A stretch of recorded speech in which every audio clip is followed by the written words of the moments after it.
오소서 성령님, 지난 한 주간 안녕하셨어요? 네. 오늘은 신임 구역장님들 그리고 신임과 현임 반장님들의 임명장 수여식이 있습니다. 그간 구역장님과 반장님으로 헌신적으로 봉사해 주신 분들께 진심으로 감사드리고 새로 봉사하시는 분들께 감사드립니다. 지난 주일 미사 강론 때 너무 무거운 말씀을 드린 것 같아서 이번 주에는 좀 가볍고 재밌는 말씀을 드려야겠다고 작정하고 있었는데 제1독서 첫 구절이 인생은 땅 위에서 보역이요 그 나날은 날품파리의 나날과 같지 않은가 이렇게 시작하고 있네요. 욥기의 말씀인데요. 우리가 주일 미사에서 욥기의 말씀을 듣는 것은 3년 중 딱 2번인데 그중 한 번이 오늘입니다. 혹시 욥기 읽어보셨어요? 많이 읽어보셨네요. 저는 욥기를 책상에서 읽는 것과 병상에서 읽는 것이 무척 다르다는 것을 체험했습니다. 저는 신학생 때 다리를 다쳐 수술을 받았는데요. 그때 병원에 입원해 있을 때 욥기를 읽으면서 한 글자 한 글자, 한 단어 한 단어가 폐부를 찌르는 느낌을 받았습니다.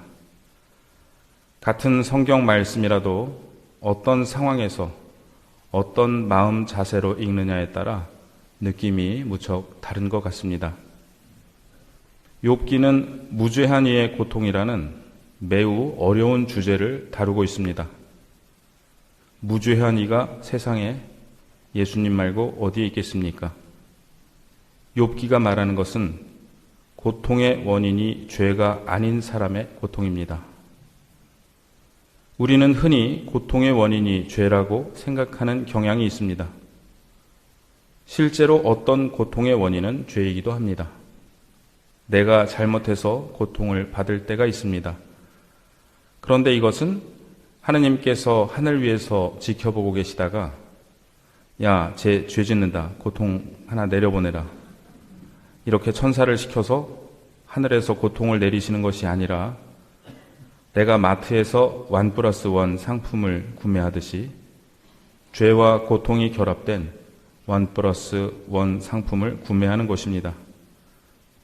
해서는 안 되는 일을 한 후에 그에 따른 고통을 겪는 것은 자연의 이치입니다.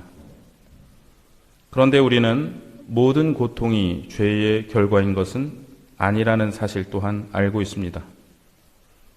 그럼에도 고통이 죄의 결과라는 등식이 우리 안에 깊이 새겨져 있어서 어떤 때는 내가 무슨 잘못을 했기에 이런 고통을 겪어야 하는가라고 항변하기도 합니다. 욥기는 바로 이 문제를 가지고 하느님께 정면으로 대들고 있습니다. 위로한답시고 왔다가 자네가 죄를 안 지었다면 자식들이라도 죄를 지었겠지라고 비아냥거리는 친구들을 거슬러 나에게 이 고통이 왜 주어진 것입니까? 라고 하느님께 따지고 있습니다. 욥기 3장부터 42장 6절까지 운문, 즉 시의 형태로 되어 있는 욥기의 중심 부분은 구약 성경이 그간 제시해왔던 고통에 대한 이론을 하나하나 반박해가며 이 문제를 따져나갑니다. 즉 어떤 고통은 하느님께서 너의 신앙을 시험해 보기 위해 주어진 것이다. 어떤 고통은 내 인격의 성숙을 위해 주어진다 등의 이론인데요. 욥기는 이에 대해서도 조목조목 따지고 반박합니다.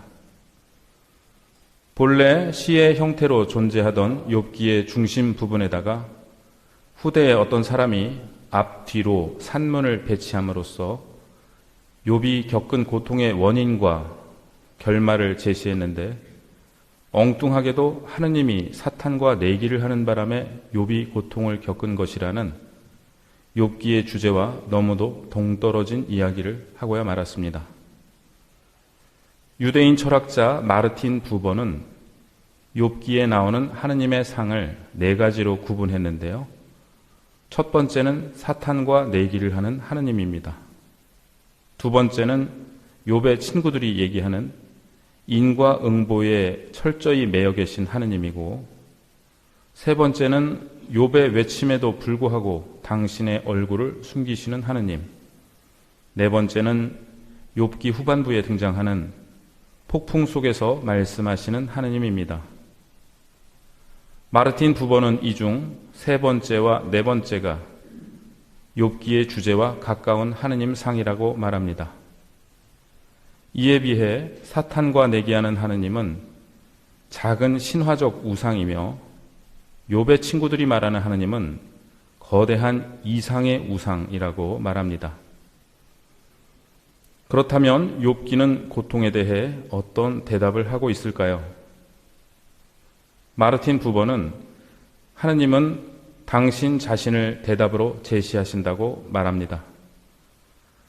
욥이 계속해서 요구한 것은 자기의 처지를 원상복구시켜 달라는 것이 아니라 하느님더러 나타나시라는 것이었습니다. 이 사태에 책임을 지고 당신 얼굴을 보여달라는 것입니다. 욥은 말합니다.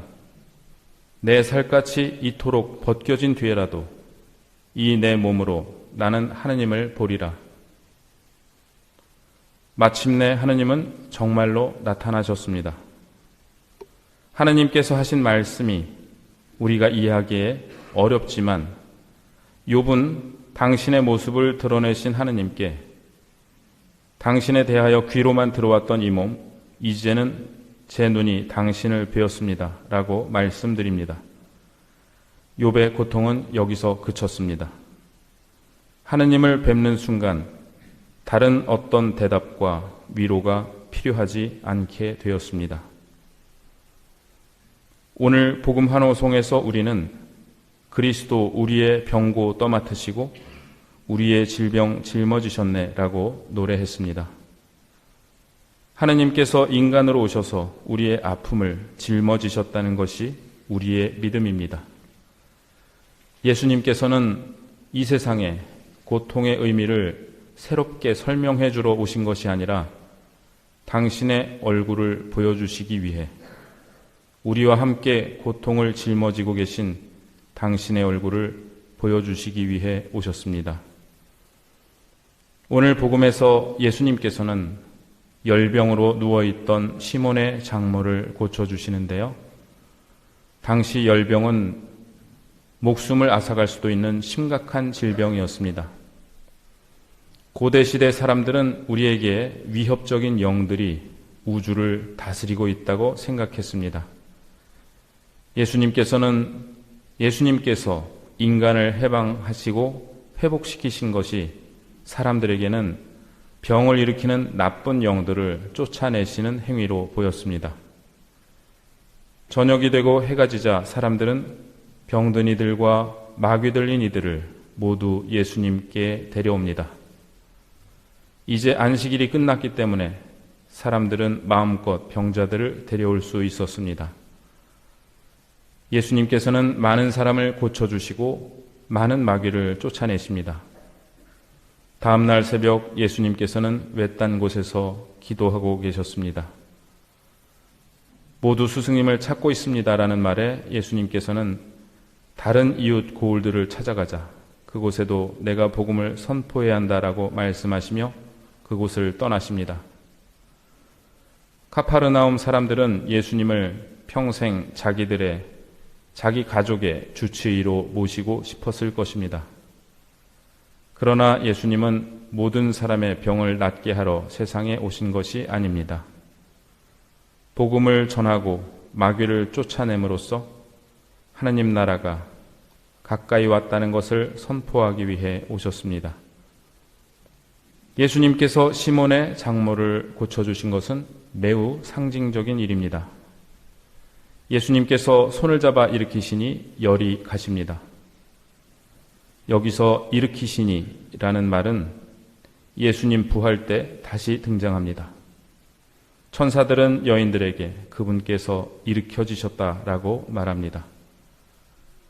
예수님께서 시몬의 장모를 일으키신 것은 그분께서 마지막 날에 사람들을 일으키실 분, 즉 부활시키실 분이심을 암시하고 있습니다.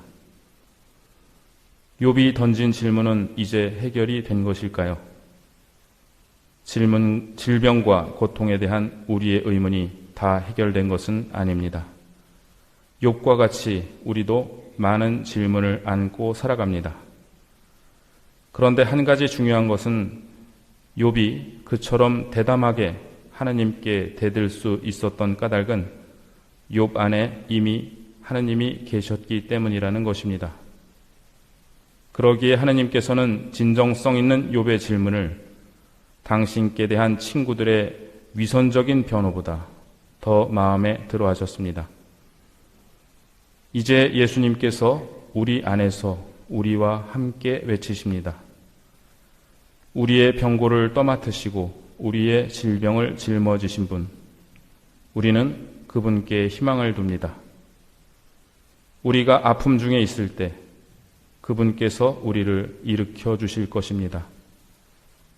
마지막 날에 그분께서는 우리 모두를 일으켜